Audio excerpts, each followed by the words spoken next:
Hello, hello, and welcome back, everyone, to Facts and Friends, March for Science's weekly news show where we bring the facts, the friends, the science, the politics, and all of those good things. My name is Rania Beatrice. I'm the interim executive director of March for Science. Last week, we wanted to focus on things that were making us or keeping us or bringing us some hope, keeping us hopeful. Around current events. Unfortunately, this week we have a mixed bag of stories, some good news, some awful news, some things that are somewhere in between. And we're just excited to be here with you to talk through some of those things. Today, March for Science Director of Youth Engagement is joining us, Chet Monday. Hello, Chet. How's it going, Rania? It's going. Made it to Friday. We did. We made it here. That's good enough. Yes. And March for Science's organizing director, Cody Hankerson. Hello and welcome, Cody.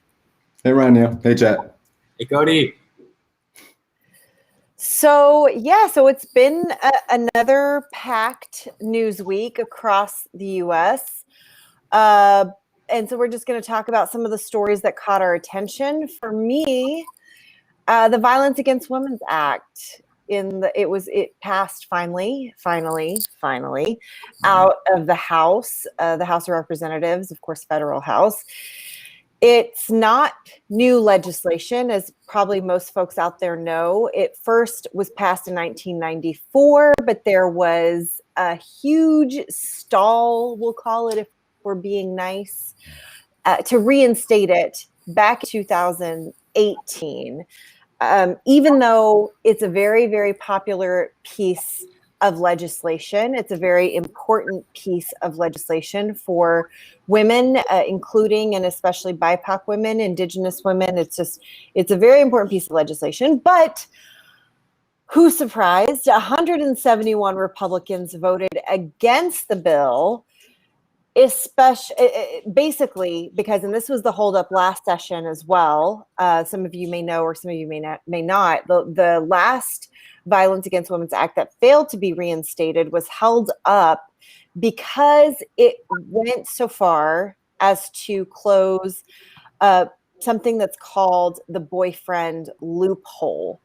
And if you haven't heard this term before, it is basically an oversight. It's an oversight in our current laws where if a person is convicted of domestic violence, they are not allowed to own a firearm. And I feel like that's probably something most of us can agree on, no matter where you fall, like physically violent people who are abusing their significant others probably should not own firearms. I don't know.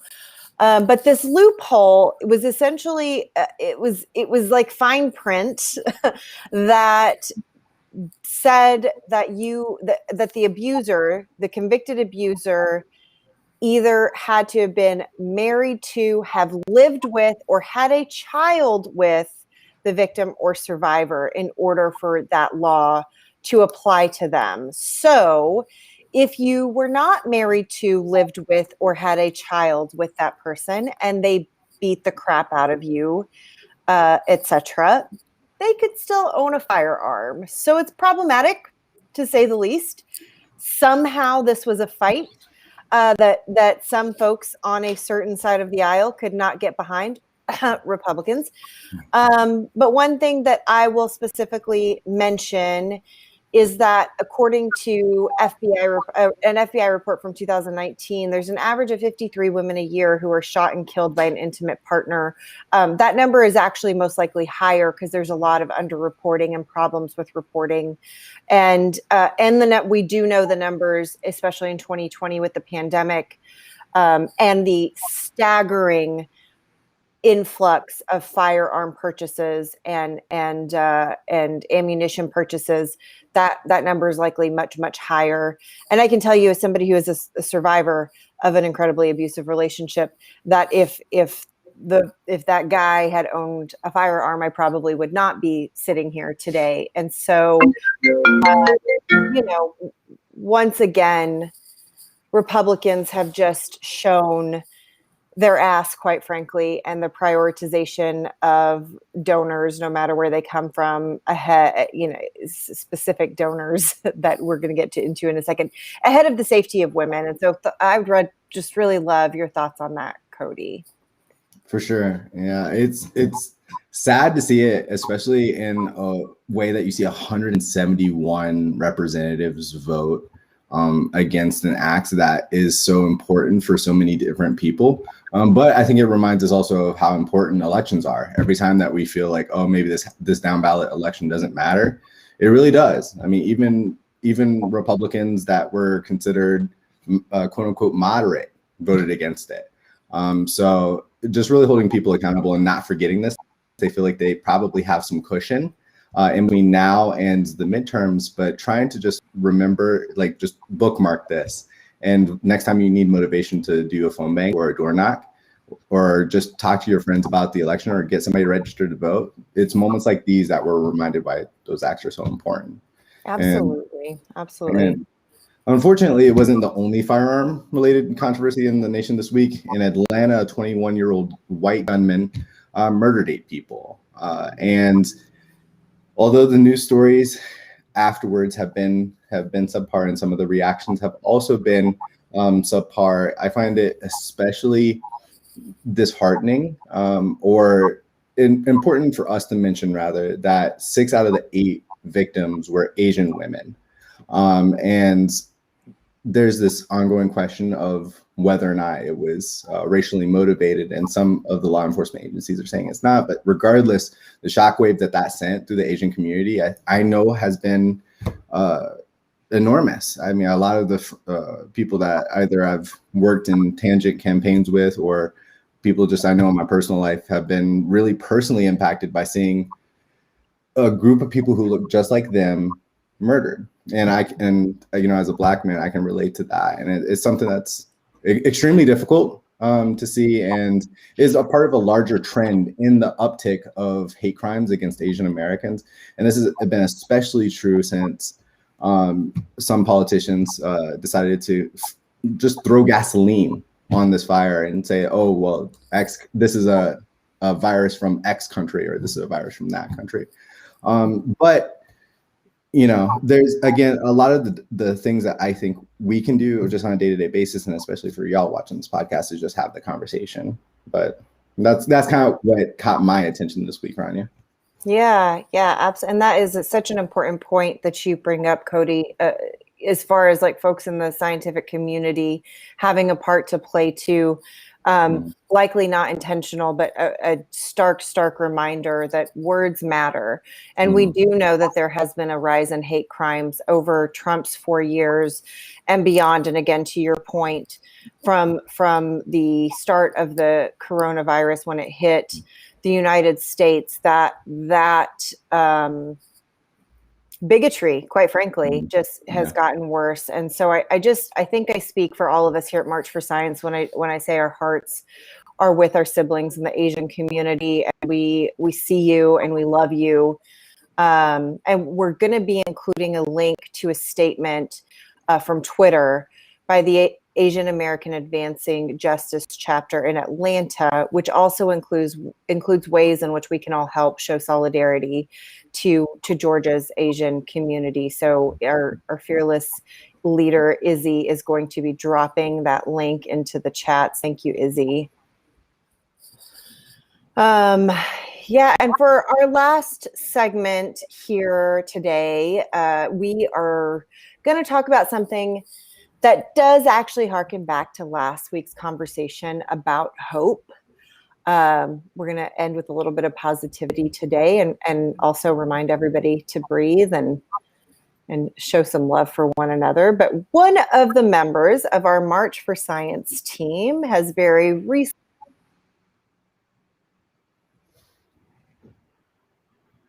love for you to talk to us. I think we might be losing a little bit there, Rania. But I think, Chet, what she was saying is just for you to talk about your experience of being vaccinated. And unfortunately, I was not the one of the two of us that got vaccinated, but you go ahead. of course, yeah, it's quite unfortunate. Obviously, around the country and around the world, it's a very different situation wherever you go in terms of vaccines. Luckily, here in Texas, we have had a surplus of vaccines. They've been coming into medical centers around the states, available for a lot of different kinds of people right now. A lot of younger people, a lot of older people. They've really expanded the parameters on what it takes to sign up for a vaccine, which is really lucky for us. So lucky for me, I got to sign up last week. I signed up for the next possible appointment that was there. And it's really important because a lot of young people that I was talking to, and when I was thinking about getting a vaccine, we talk about a place in line. When is it your time to get a vaccine? When is it the right time? Am I stepping in front of anybody? Am I taking someone's place? Am I taking someone's vaccine?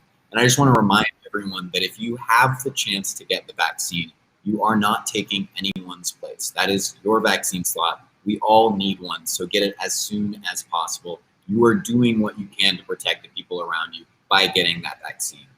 So I had the wonderful opportunity to do that. And frankly, it was one of the most jubilant public experiences I've had in the last year. And I love it because it felt like, it was a really easy process. And for some of you out there, I can't speak to what it's going to be like in every single spot. But for me, it was a very simple experience. If you're worried about going to get your vaccine or what that experience is going to be like, essentially you check in, do a simple screening. You talk about, a little bit about yourself, your info. They get you checked in, a little sitting and waiting. It's usually pretty quick depending on where you go. There's lots of mega centers or smaller spots. And then they have you sit down and they give you your vaccine card, which is going to be our freedom card someday. And they tell you which date you got it. And it's a quick jab. My arm's a little sore, so I'm not going to be playing any softball today, but I promise it's going to get better soon. And then I'll be playing softball again. But it was a wonderful experience. And it was the first time in the past year. There have been 2 times that I really felt like I was a part of the community, like I was a citizen, and when I was connected to the people around me. First time was voting, standing in line and getting ready to vote for our president. And then the second was 2 days ago, getting that vaccine and waiting in that waiting room. There's a 15-minute waiting period right after you get it, just to see if you're getting allergic reaction or something. They want to make sure that you're safe and not allergic to the vaccine in the immediate procedure. And so when you're finished, you sit down for 15 minutes and you kind of have this smile with everyone around you, and there's a great energy in the room. So there's hope, and I encourage everyone to sign up to get a vaccine as soon as possible, no matter which one it is. Let's get back to normal life. We can do this. And which one did you get, Chet? Great question. I got the Pfizer, so that is a 2-dose vaccine, and there are 3 weeks in between. The Moderna is a little bit different. You get your first dose, and then the second dose is 4 weeks after that. And Pfizer, interesting to know, if for those of you that may have children, Pfizer is the preferred vaccine for those who are 16 and above. So some high school students are starting to get vaccinated in Texas here. They're allowing some of them to come in, and Pfizer is what they're using for a lot of the younger people. So interesting tidbit. Yeah, I got the Moderna vaccine, and I'm fully vaccinated now. And I had more of a reaction than you did. It might be my age, although there's some thoughts around gender too. But I keep saying I would do it 100 times out of 100 for what we're talking about here, like for myself and for my family and community, etc. So very exciting. We're so happy for you, Chet. I wish we had some like confetti or balloons or something that we're dropping right now. So everybody just imagine that there's like balloons and confetti. Very exciting. And as many people have heard, the Biden administration did announce that they're going to be opening up accessibility by May 1st to everyone, no matter age or region or whatever. So that's an exciting piece of progress as well. So congratulations again, Chet. Yay. And I think all of us are just ready to sort of get back to life, seeing friends, hugs. Oh my God, y'all, hugs. My poor husband is like, please, like it's overkill, right? Like he's like, how many hugs in a day can you give me? I'm like, just keep asking, because poor guy's been the only one, him and my dog has been getting all the hugs. So So yeah, just very, very excited to sort of get back to some of these things that we love and just see in person the people that we love. And just going to shout out everybody that's tuning in. Thank you, thank you, thank you so much. We really appreciate you sticking with us and coming here every week. And of course, you can always watch the replay. And yeah, for donors, volunteers, March for Science supporters, we just want to say thank you. And if there are any news topics, scientific or otherwise, we believe in intersectionality here at March for Science. We'd love for you to drop us an email at email address is contact@marchforscience.com or cody@marchforscience.com. Really would love to hear from y'all. We love recommendations and suggestions. And with that said, thank you for joining again and have an awesome weekend. Bye, y'all. Thank you.